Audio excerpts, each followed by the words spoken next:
Hey, gang. And in this next to last episode of Ripley's first season, Tom's scheme is starting to unravel around him. Uh, he arrives at his hotel only to see that a letter from Inspector Ravini has already arrived. So Ravini's been keeping an eye on him, even though he's now over in Sicily. He writes a letter to the Greenleaf saying that he's under suspicion of Freddy's death and can't leave Italy. Meanwhile, Ravini talks to the witness that saw Tom and Freddy at Freddy's car. And we get a little bit of amusing conversation there because the witness and his dog are both have the same name.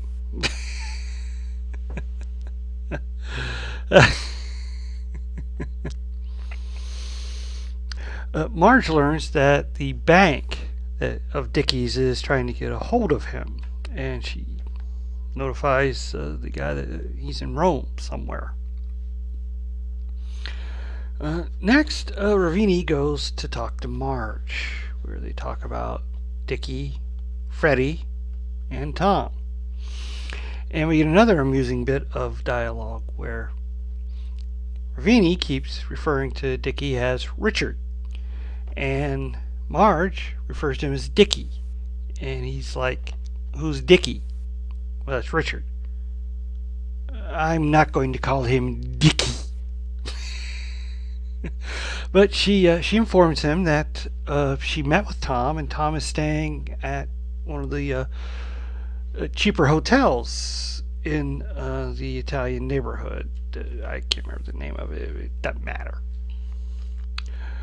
Let's see. Tom, he's losing it a little. He has an imaginary conversation with first Dickie and then Marge, where he's working out all of his things in his head. Meanwhile, Ravini is searching for Tom with no success, which is kind of ticking him off. The bank contacts Ravini, who informs them that Dickie is in Palermo, and he tells them which hotel. They inform him that they have concerns about a forgery. Meanwhile, Tom is being followed around Palermo. He kind of turns the tables on his tail and then follows him, finding out that it's a reporter.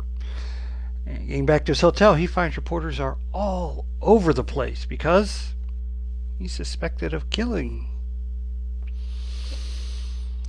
He receives a letter from Marge in which she makes it very clear she thinks Dickie and Tom are lovers and is disgusted by it. How could she have wasted all her time on someone like that?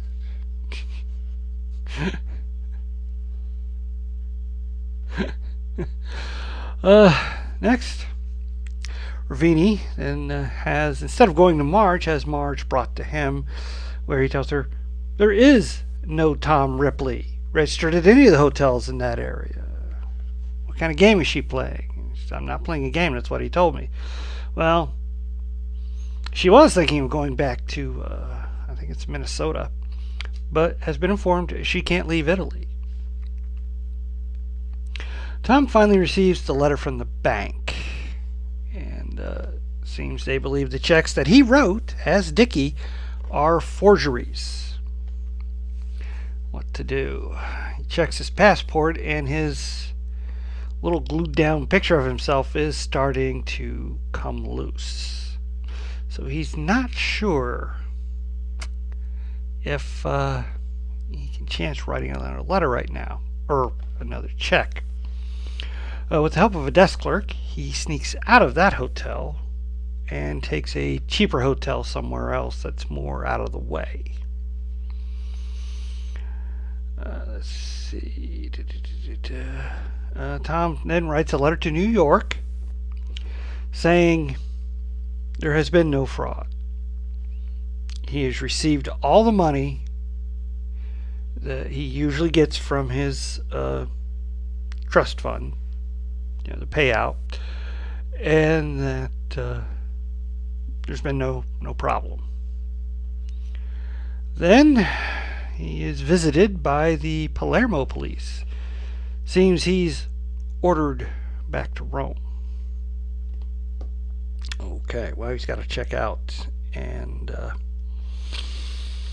as he goes down to check out, he's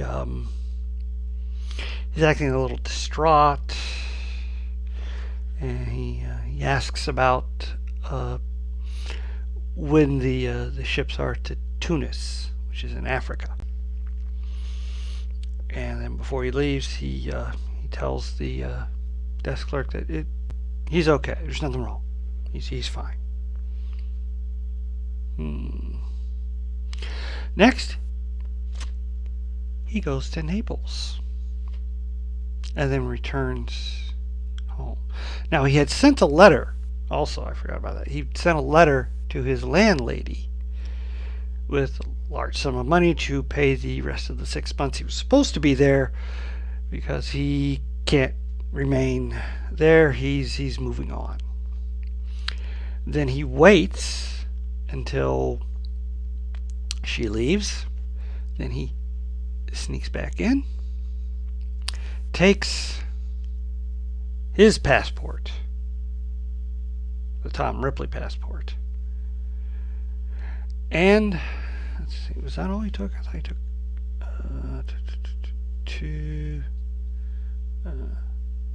Oh yeah, he takes his old typewriter, his personal typewriter. He'd been doing all this stuff on Dickie's typewriter, which has that off-center E, and all the records he bought. Packs them up,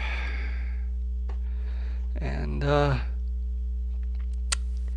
then he cashes in a ton of traveler's checks as Dickie and heads to Venice. And that's where we leave this one. Yeah, the tension's really mounting on this. There's been some good humor with Ravini, and the whole thing about the forgery. I guess his signature of Dickie isn't quite as good as he thought it was. But our last episode's a really long one because it's going to tie up everything, and I'm sure there's going to be more cat and mouse and all that stuff. But yeah, this is a pretty good one for next to last episode. It ratchets everything up nicely, and you've got this will he get away with it or won't he kind of thing. But you got to admire his quick thinking. I'm wondering how that Tunis thing will pan out, because it's obvious he's not going to be in Rome and he's not in Palermo, but have to wait and see. Please hit like, share, and subscribe, and I'll see you next time.